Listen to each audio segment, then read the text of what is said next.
की सबसे बड़ी खबर की शुरुआत करते हैं। असम में मुस्लिमों के निकाह और तलाक को लेकर के बहुत जल्द ही बहुत कुछ बदलाव होने जा रहा है, क्योंकि असम में बीजेपी सरकार विधानसभा में एक ऐसा विधेयक पेश करेगी जिसके तहत जो मुस्लिम युवक अगर निकाह करते हैं या युवतियां निकाह करती हैं तो उसका रजिस्ट्रेशन कोई काजी नहीं करा पाएगा, बल्कि ये सरकार के समक्ष जाएगा और पंजीकरण सरकार की तरफ से होगा। असम की हिमंता बिस्वा शर्मा सरकार मुस्लिमों के विवाह और तलाक के अनिवार्य सरकारी पंजीकरण के लिए विधानसभा सत्र में एक विधेयक पेश करेगी।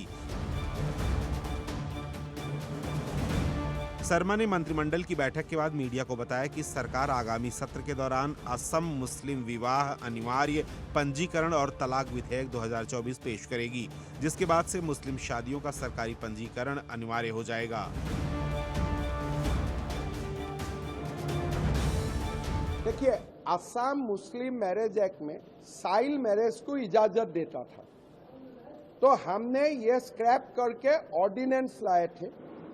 अभी वो ऑर्डिनेंस को हम बिल बनाऊंगा और नया एक कानून आएगा, जिस कानून का आधार में मुस्लिम रजिस्ट्रेशन अभी सरकार का घर में होगा और जो कानूनन जो एज बार है 18 एंड 21 उसी हिसाब में उसका रजिस्ट्रेशन होगा। पुराना कानून भी रद्द होगा और नया कानून बनेगा मुस्लिम रजिस्ट्रेशन का। हिमंता सरकार के इस फैसले का विपक्ष जमकर विरोध कर रहा है। AIUDF नेता रफीकुल इस्लाम ने कहा कि मौजूदा मुस्लिम विवाह अधिनियम पूरी तरह से काम कर रहा है। सीएम केवल हिंदू मुस्लिम राजनीति करना चाहते हैं। मुसलमानों को निशाना बनाने की बजाय उन्हें मुसलमानों की भलाई पर काम करना चाहिए। विधानसभा में अध्यादेश या बिल लाया जाएगा तो हम विरोध करेंगे। तो मुसलमान का जो मैरिज और डिवोर्स का सिस्टम है वो पर्सनल लॉज के अंडर में इंडिया का कॉन्स्टिट्यूशन ने अलाउ कर रखा है। जिस तरह कर रखा है उसी तरह हो रहा था। ये इसकी बिल्कुल जरूरत नहीं थी। इसको एक जो अदरकारी चीज है उसको लाके सीएम साहब एक चमक दिखाना चाहते हैं। उनको ये नई नई चीज करके असल जो काम है उनसे भाग के जो काम उनको करना नहीं उनको लेके वो चमक दिखाना चाहते हैं, मैं समझता हूँ। कैबिनेट से मंजूरी मिलने के बाद मुख्यमंत्री शर्मा ने कहा कि इससे पहले मुस्लिम निकाह काजियों द्वारा रजिस्ट्रेशन किए जाते थे, लेकिन इस नए विधेयक से ये सुनिश्चित होगा कि समुदाय में होने वाले सभी विवाह सरकार के समक्ष रजिस्टर्ड होंगे। शर्मा ने यह भी दावा किया कि पहले काजियों की ओर से नाबालिगों की शादियों का भी पंजीकरण किया जाता था, लेकिन प्रस्तावित विधेयक ऐसे किसी भी कदम पर रोक लगाएगा। उन्होंने मंत्रिमंडल के फैसले का हवाला देते हुए कहा कि अब नाबालिगों की शादी का पंजीकरण बिल्कुल नहीं होगा। हम बाल विवाह की कुप्रथा को खत्म करना चाहते हैं, इसलिए विवाहों का पंजीकरण उप पंजीय कार्यालय में किया जाएगा। हिमंता बिस्वा शर्मा की तरफ से ये कहा गया है कि मुस्लिम निकाह में जो रस्में निभाई जाती हैं उस पर किसी भी तरह का कोई प्रतिबंध नहीं है, लेकिन काजी के द्वारा निकाह का पंजीकरण नहीं कराया जा सकता है, इसके ऊपर रोक लगा दी गई है। आपको बता दें कि असम में राज्य मंत्रिमंडल की तरफ से पिछले माह ही असम निकाह और असम में जो मुस्लिम विवाह है उस पर रोक, उसके पंजीकरण पर रोक लगाने के लिए ये एक मंजूरी जो है वो दी गई थी और उसी के तहत ये सब कुछ विधेयक जो है वो पेश किया जा रहा है। जम्मू कश्मीर में फारूक अब्दुल्ला के साथ कांग्रेस की बातचीत सभी 90 विधानसभा की सीटों को एक साथ मिलकर लड़ेंगे। राहुल ने कहा गठबंधन में सम्मान से समझौता नहीं होगा। जम्मू कश्मीर के पूर्व मुख्यमंत्री फारूक अब्दुल्ला ने राहुल गांधी और मल्लिकार्जुन खड़गे से लंबी मुलाकात के बाद इसका ऐलान किया कि घाटी में कांग्रेस और नेशनल कॉन्फ्रेंस मिलकर चुनाव लड़ेंगे। दोनों पार्टियों ने सूबे की सभी 90 सीटों पर साथ मिलकर चुनाव लड़ने की बात कही है। मुलाकात के बाद अब्दुल्ला ने कहा कि जल्द ही हम सीट बंटवारे का ऐलान करेंगे और घोषणा पत्र भी जारी किया जाएगा। मुलाकात और जो अलायंस है वो ऑन ट्रैक है और इंशाल्लाह ये बिल्कुल अच्छी तरह से अलायंस चलेगी। सीट्स का भी बहुत अच्छा अरेंजमेंट जी हाँ फाइनल हो गया है। आज शाम को उस पर दस्तखत हो जाएंगे और ये सब आपके सामने आ जाए। यही नहीं, उन्होंने मीडिया की ओर से PDP को भी साथ लाने के सवाल पर सकारात्मक रुख दिखाया है। अब्दुल्ला ने कहा कि हमारे दरवाजे समान विचारधारा वाले किसी भी दल के लिए बंद नहीं और भविष्य में किसी भी बात पर विचार किया जा सकता है। वहीं जीत की स्थिति में खुद के सीएम बनने के सवाल को हंसकर टाल दिया।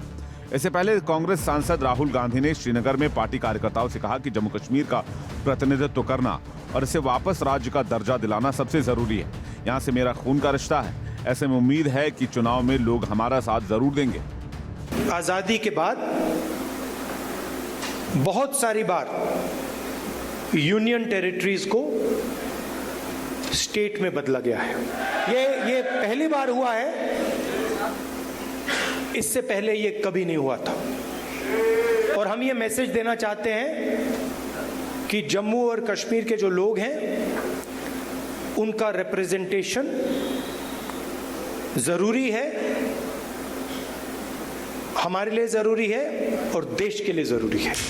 लोकसभा चुनाव में उमर अब्दुल्ला और महबूबा मुफ्ती को करारी हार का सामना करना पड़ा था। हाल ही में नेशनल कॉन्फ्रेंस के नेताओं ने फारूक और उमर अब्दुल्ला से चुनाव में उतरने की अपील की थी। इन नेताओं का कहना था कि इससे नेताओं का हौसला बढ़ेगा। इसके अलावा जीत की स्थिति में सीएम पद की दावेदारी भी अब्दुल्ला फैमिली के लिए आसान रहेगी। फारूक अब्दुल्ला और राहुल गांधी के बीच हुए चुनावी गठबंधन को भारतीय जनता पार्टी ने एक डर और मजबूरी का गठबंधन बताया है। भारतीय जनता पार्टी का कहना है कि इस गठबंधन से भी इन दोनों राजनीतिक पार्टियों को कोई फायदा मिलने वाला नहीं है।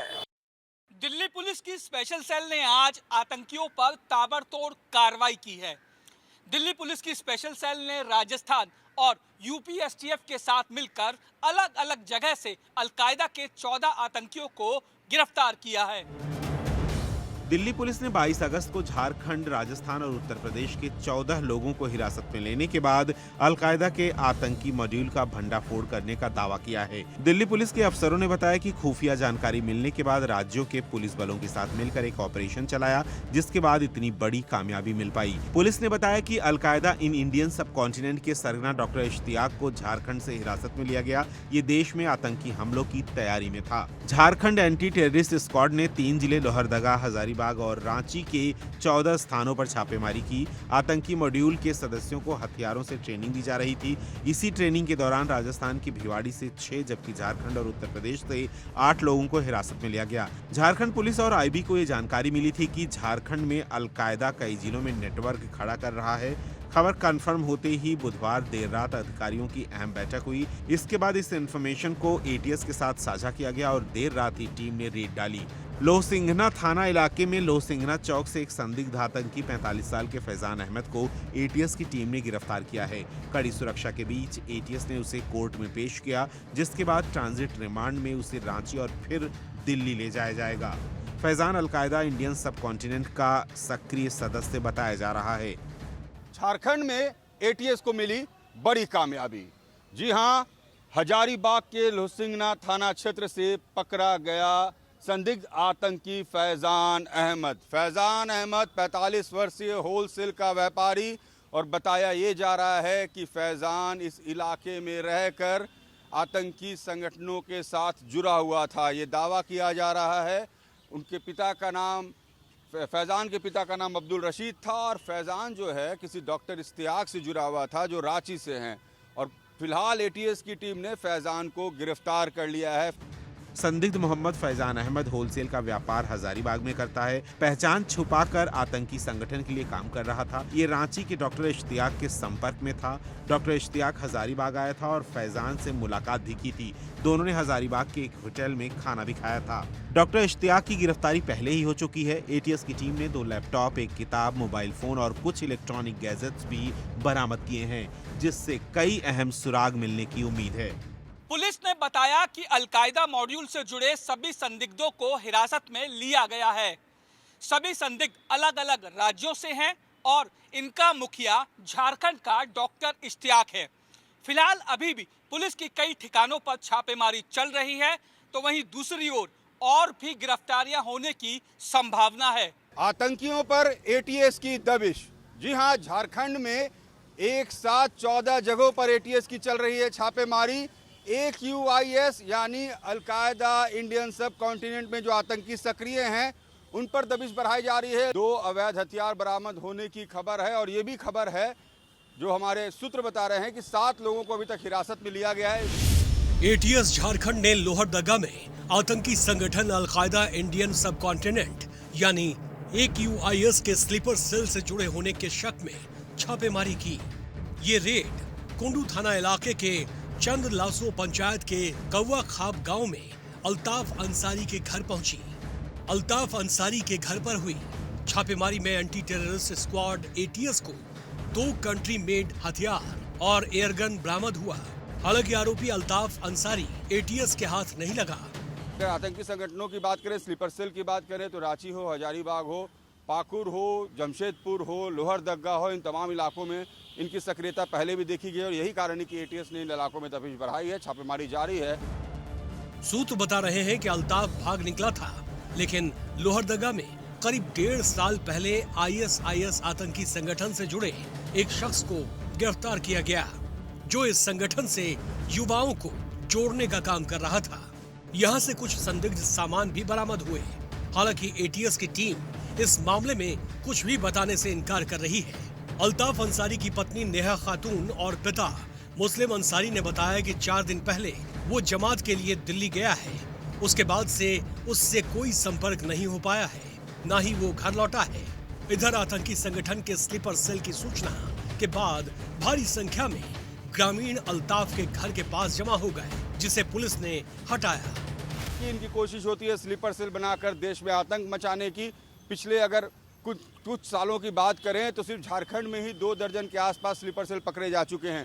ये एक बड़ी दबिश बनाई गई है और अगर 7 लोगों को हिरासत में लिया गया है तो एटीएस की बड़ी कार्रवाई भी है, क्योंकि एक्यूआईएस जैसे जो संस्थाएं हैं वो लगातार सरकार यानी देश के खिलाफ काम कर रहे हैं, देश को तोड़ने का काम कर रहे हैं।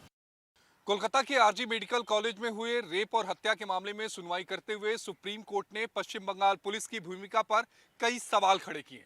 सुप्रीम कोर्ट के जस्टिस पारदीवाला ने कहा कि अपने 30 साल के करियर में उन्होंने ऐसी जांच कभी नहीं देखी। कोलकाता के आरजीकर मेडिकल कॉलेज और अस्पताल की 31 साल की ट्रेनी डॉक्टर के रेप और हत्या मामले में गुरुवार को सुप्रीम कोर्ट में सुनवाई हुई। कोर्ट इस मामले पर स्वतः संज्ञान लेकर सुनवाई कर रहा है। सुनवाई करते समय अदालत ने पश्चिम बंगाल सरकार और बंगाल पुलिस को जमकर फटकार लगाई। जस्टिस पारदीवाला ने खुलकर अपनी नाराजगी जाहिर की। जस्टिस पारदीवाला ने बंगाल सरकार की ओर से पेश वरिष्ठ अधिवक्ता कपिल सिब्बल से पूछा कि पोस्टमार्टम कब हुआ। सिब्बल ने बताया कि शाम 6 से 7 बजे के बीच, जिसके बाद कोर्ट ने पूछा अगर ये अननेचुरल डेथ नहीं थी तो पोस्टमार्टम क्यों किया गया। 9 अगस्त की रात 11:30 बजे एफआईआर दर्ज हुई। ये बेहद चौंकाने वाला मामला है। इस मामले में कोई स्पष्टता नहीं है। आखिर जवाब में इतना समय क्यों लग रहा है। जस्टिस पारदीवाला ने पश्चिम बंगाल सरकार के वकील से कहा कि अगली सुनवाई के दौरान जिम्मेदार पुलिस अधिकारी को अदालत में मौजूद रखिएगा, जिसे केस के बारे में जानकारी हो। ये बताइए कि एफआईआर से पहले आपने पुलिस डायरी में ये कब मेंशन किया कि ये अननेचुरल डेथ है। जस्टिस पारदीवाला का कहना है कि जो सहायक पुलिस अधीक्षक है उनका आचरण भी बहुत संदिग्ध है। उन्होंने ऐसा क्यों किया। राज्य सरकार ने इस केस में इस तरह से काम किया जो मैंने अपने 30 साल के करियर में नहीं देखा। बंगाल पुलिस का कामकाज चौंकाने वाला है। कोलकाता कांड की जांच पर सुप्रीम कोर्ट के गुस्से की जायज बचा। कोर्ट की मांग पर सीबीआई ने सुप्रीम कोर्ट में स्टेटस रिपोर्ट पेश की थी। उसमें साफ कहा गया था कि इसे पूरे मामले को लेकर अस्पताल प्रशासन का रवैया उदासीन रहा है। घटना की सूचना पीड़िता के परिजनों को देरी से दी गई। परिवार को पहले सुसाइड की खबर दी गई। मर्डर को सुसाइड बताने की कोशिश करना संदेह पैदा करता है। वारदात पर पर्दा डालने की कोशिश की गई। कोर्ट ने भी कहा कि पुलिस डायरी और पोस्टमार्टम के वक्त में अंतर है। आरोपी की मेडिकल जांच पर भी कोर्ट ने सवाल उठाए। सुप्रीम कोर्ट में चीफ जस्टिस डीवाई चंद्रचूड़ की अध्यक्षता में इस मामले पर सुनवाई हो रही है। मामले की सुनवाई कर रही पीठ में जस्टिस पारदीवाला और जस्टिस मनोज मिश्रा भी शामिल हैं। सुप्रीम कोर्ट के मुख्य न्यायाधीश डीवाई चंद्रचूड़ ने मामले की सुनवाई के दौरान डॉक्टर्स से कहा कि वो वापस स्ट्राइक से काम पर लौटे। उन्होंने कहा कि 2 सालों से लोग अपॉइंटमेंट लगाए रहते हैं कि उनका नंबर आएगा। ऐसे में अगर डॉक्टर स्ट्राइक पर रहेंगे तो स्वास्थ्य सेवा जो है वो प्रभावित होगी। बदलापुर केस को लेकर बॉम्बे हाई कोर्ट ने आज जमकर महाराष्ट्र पुलिस को फटकार लगाई। साथ ही बॉम्बे हाई कोर्ट ने महाराष्ट्र पुलिस की कार्यशैली पर भी जमकर सवाल खड़े किए कि किस तरीके से महाराष्ट्र पुलिस की कार्यशैली है। महाराष्ट्र के बदलापुर में 3 साल की 2 मासूम बच्चियों के साथ हुए अत्याचार मामले की जांच कर रही पुलिस के काम करने के तरीके पर बॉम्बे हाई कोर्ट ने कई सवाल खड़े किए। अपनी टिप्पणी में कोर्ट ने कहा कि अगर हमें पता चला कि महाराष्ट्र पुलिस अपना काम करने में लापरवाही कर रही है तो हम कार्रवाई करने में जरा भी संकोच नहीं करेंगे। महाराष्ट्र पुलिस का लोगो देखिए, सभी की सुरक्षा, लोगों का भरोसा नहीं टूटना चाहिए, लोगों को सड़क पर आने की जरूरत नहीं होनी चाहिए। कोर्ट ने साफ शब्दों में कहा कि सिर्फ अधिकारियों को निलंबित कर देना इसका जवाब नहीं हो सकता। इस घटना में क्या नियमों का पालन किया गया है, क्या शिकायतकर्ता के बयान की वीडियो रिकॉर्डिंग की गई, क्या दूसरे बच्चे का बयान दर्ज करने की कोशिश की गई, इन सब चीजों को लेकर क्या कदम उठाए गए। बॉम्बे हाई कोर्ट ने सुनवाई के दौरान महाराष्ट्र पुलिस से पूछा कि हमें बताएं कि दूसरी बच्ची का बयान दर्ज करने में देरी क्यों हुई। ये समझ नहीं आता है कि पुलिस इसे इतना हल्के में क्यों ले रही है। पुलिस ने विरोध प्रदर्शन के बाद ही एसआईटी गठित क्यों की? क्या ये जरूरी है कि जब विरोध प्रदर्शन हो तब ही आप कार्रवाई करें? कोर्ट ने पुलिस से पूछा कि आप उस दिन क्या कर रहे थे, कार्रवाई में इतनी देरी क्यों हुई। घटना 13 अगस्त की है। पुलिस अधिकारियों की ये जिम्मेदारी है कि वो सुनिश्चित करें कि बयान सही तरीके से दर्ज किए जाएं। हमें ये जानना है कि बदलापुर पुलिस ने बयान क्यों दर्ज नहीं किए। हमें और किसी भी चीज में दिलचस्पी नहीं है, लेकिन हम चाहते हैं कि लड़कियों को न्याय मिले। बॉम्बे हाई कोर्ट ने जांच करने के तरीके पर ही नहीं बल्कि स्कूल की सुरक्षा पर भी सवाल खड़े किए। कोर्ट ने पूछा कि स्कूल की सुरक्षा के लिए कोई कदम क्यों नहीं उठाए गए। अगर स्कूल सुरक्षित नहीं रहेंगे तो हम आगे कैसे बढ़ेंगे। आपको बता दें कि बदलापुर कांड में हो रहे प्रदर्शन को देखते हुए बॉम्बे हाई कोर्ट ने मामले में स्वतः संज्ञान लेते हुए सुनवाई की। इतना ही नहीं, बॉम्बे हाई कोर्ट ने महाराष्ट्र पुलिस को आईना दिखाते हुए भी कहा कि महाराष्ट्र पुलिस का लोगो देखिए, लोगों पर क्या लिखा है। यानी पूरी तरीके से महाराष्ट्र पुलिस को आईना दिखाने का काम आज बॉम्बे हाई कोर्ट ने किया है। पंजाब की नाभा जेल ब्रेक कांड का मुख्य आरोपी रमनजीत सिंह और रोमी को हांगकांग से भारत लाया गया और भारत की सुरक्षा एजेंसियों के साथ साथ पंजाब पुलिस एक विशेष विमान से रोमी को भारत लाई।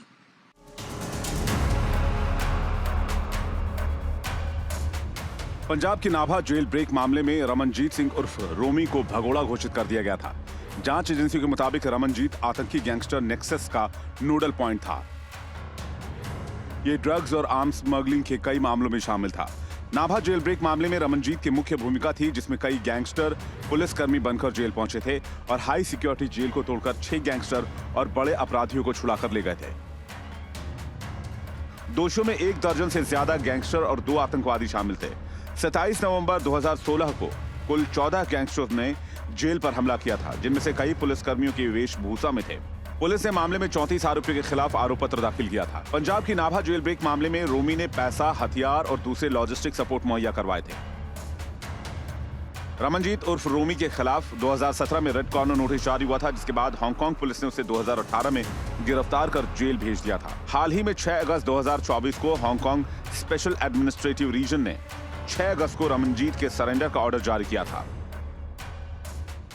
जांच एजेंसियों के मुताबिक रमनजीत आतंकी गैंगस्टर नेक्सस का एक नोडल पॉइंट था। ये आर्म्स और ड्रग्स स्मगलिंग के मामलों में भी वांछित है। पंजाब पुलिस के मुताबिक 2018 से ही इसे ढूंढने की कोशिश की जा रही थी, जो कि आज सफलता हाथ लगी है। यूपी पुलिस सिपाही परीक्षा के लिए योगी सरकार ने फुल प्रूफ प्लान तैयार किया है।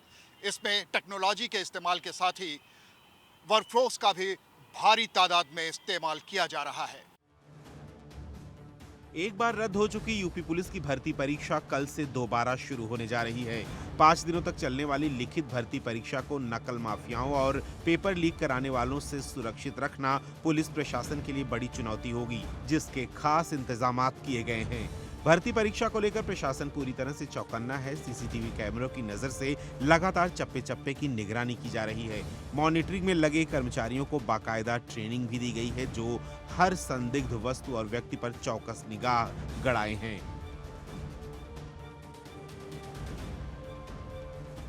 पुलिस भर्ती की लिखित परीक्षा कल से शुरू हो रही है और इस परीक्षा को लेके चप्पे चप्पे पे नज़र रखी जा रही है। इस समय हम मौजूद हैं उस कमांड एंड कंट्रोल रूम में, जहां से पल पल की मॉनिटरिंग की जा रही है, चप्पे चप्पे की मॉनिटरिंग की जा रही है। आप देख सकते हैं स्क्रीन जो है वो स्क्रीन सामने दिखाई दे रहा है। लगातार ये वो लोग हैं, वो पुलिसकर्मी हैं जो बाकायदा ट्रेनिंग किए हुए हैं, जो सीसीटीवी सर्विलांस है उसकी प्रॉपर मॉनिटरिंग कर रहे हैं और हर एक लम्हे को, हर एक पल को, जहां भी कुछ संदिग्ध होगा उसकी निगरानी की जा रही है। जहां भी ये लगता है कि इसमें कोई लूप होल्स हो सकते हैं, उसकी पहले से ही सारी तैयारी कर ली गई है। सिपाही भर्ती परीक्षा 81 केंद्रों पर होगी, जिसके लिए 81 सेक्टर मजिस्ट्रेट लगाए गए हैं। 1000 से ज्यादा कांस्टेबल और हेड कांस्टेबल को तैनात किया गया है। इस बार मॉडल कोड ऑफ कंडक्ट लागू किया गया है। परीक्षा केंद्र को 3 लॉक सिस्टम में बनाया गया है। हर कक्ष में सीसीटीवी लगाया गया है। एसपी की निगरानी में कंट्रोल रूम बनाया गया है। कोई गलत व्यक्ति परीक्षा देने की कोशिश करता है तो थानाध्यक्ष उसके खिलाफ कार्रवाई करेगा। 5 ड्रोन टीमों से भी परीक्षा केंद्रों पर नजर रखी जाएगी। ये देखिए, कल से जो आरक्षी भर्ती पुनः परीक्षा है, इसका शुरुआत हो रही है। 2 चरणों में प्रत्येक दिन जो है इसमें परीक्षा रहेगी। सुबह 10 से 12 और शाम को 3 से 5, और ये 5 दिन परीक्षा रहेगी, 23, 24, 25 और 30, 31। तो ये 5 चरणों में है, जिसमें अलग अलग तैयारियां जो भर्ती बोर्ड के द्वारा SOPs बनाई गई हैं, उसके अनुक्रम में सब तैयारियां हम लोग की। कल इसकी बड़ी ड्रेस रिहर्सल भी हुई थी। परीक्षार्थियों की सहूलियत को लेकर खासी सावधानियां बरती जा रही हैं, लेकिन बिना पूरी जांच के कोई भी अभ्यर्थी परीक्षा केंद्र में दाखिल नहीं हो पाएगा। परीक्षार्थियों के पास कोई डिवाइस ना हो, इसकी भी गहन चेकिंग की जाएगी। गड़बड़ी करने पर दोषी को आजीवन कारावास और 1 करोड़ रुपए तक का जुर्माना देना पड़ सकता है। आपको बता दें कि पुलिस भर्ती परीक्षा 23, 24, 25, 30 और 31 अगस्त को आयोजित की जा रही है। दरअसल पिछली बार फरवरी में इसी परीक्षा का पेपर लीक हो गया था, जिसके चलते सरकार की काफी किरकिरी हुई थी। इसे रोकने के लिए इस बार सरकार ने महाप्लान तैयार किया है। कन्नौज रेप कांड के आरोपी नवाब सिंह यादव के रिश्तेदार के कोल्ड स्टोरेज की बाउंड्री पर चला बुलडोजर। पूर्व सपा नेता के करीबियों पर पुलिस की नजर, आगे और हो सकती है कार्रवाई। कन्नौज में किशोरी से दुष्कर्म के आरोपी और पूर्व SP नेता नवाब सिंह यादव के करीबी रिश्तेदार के कोल्ड स्टोरेज पर बाबा का बुलडोजर कब्जा। प्रशासन ने बुलडोजर कार्रवाई पर नवाब सिंह के रिश्तेदार अरविंद यादव से 450 वर्ग मीटर सरकारी जगह खाली कराई। 2 दिन पहले SDM ने नोटिस कोल्ड स्टोरेज के बाहर चस्पा करवाई थी, जिसे 10 अगस्त को ही जारी किया गया था। आपको बता दें कि इस कोल्ड स्टोरेज का उद्घाटन नवाब सिंह यादव ने ही किया था, जिसे अब पूरी तरह से जमीन दोज कर दिया गया है। तस्वीरों में आप देख सकते हैं कि आरोपी नवाब सिंह यादव के करीबी और उनके भाई के साले अरविंद यादव का कन्नौज की तिरवा तहसील इलाके के बलनापुर गांव में श्री बांके बिहारी नाम से कोल्ड स्टोरेज है। किसी ने सरकारी जमीन पर अवैध निर्माण की शिकायत की तो प्रशासन ने जाँच शुरू करवाई। जाँच में पाया गया है कि कोल्ड स्टोरेज की बाउंड्री वॉल सरकारी उसर जमीन पर बनवाई गई है। ये एरिया बाउंड्री वॉल के अंदर कर उसे निजी काम के लिए उपयोग किया गया था। के द्वारा कोल्ड स्टोरेज जो बनाया गया बांके बिहारी कोल्ड स्टोरेज, वो उसर की जमीन थी 45 वर्ग मीटर, मतलब 450 वर्ग मीटर। इस पे इनके द्वारा बाउंड्री वॉल बना ली गई। 10 तारीख को इनके द्वारा उनको नोटिस जारी किया गया था। 7 दिन का समय दिया गया था कि अवैध कब्जा हटा लें, और अगर नहीं हटाते हैं बलपूर्वक कब्जा हटाया जाएगा। लेकिन इनके द्वारा कोई कब्जा नहीं हटाया गया। आज 22 तारीख को इनकी जो अवैध कब्जा था बलपूर्वक हटा दिया गया। कोल्ड स्टोरेज इसी साल शुरू हुआ है और किसानों का आलू भंडारण भी रखा गया है। पूर्व ब्लॉक प्रमुख नवाब सिंह यादव ने छोटे भाई नीलू यादव के सगे रिश्तेदार है अरविंद कुमार, जिसके बाद से ही दूसरे रिश्तेदार में पुलिस का खौफ है। नवाब सिंह यादव के कई और करीबियों की संपत्ति पर पुलिस प्रशासन की नजर है, जिसकी जांच कराई जा रही है। जेल गए नवाब सिंह यादव के करीबियों की मुश्किलें अब बढ़ने वाली है, क्योंकि इनमें से कई करीबियों की अवैध संपत्तियों पर भविष्य में कार्रवाई या बाबा का बुलडोजर चल सकता है।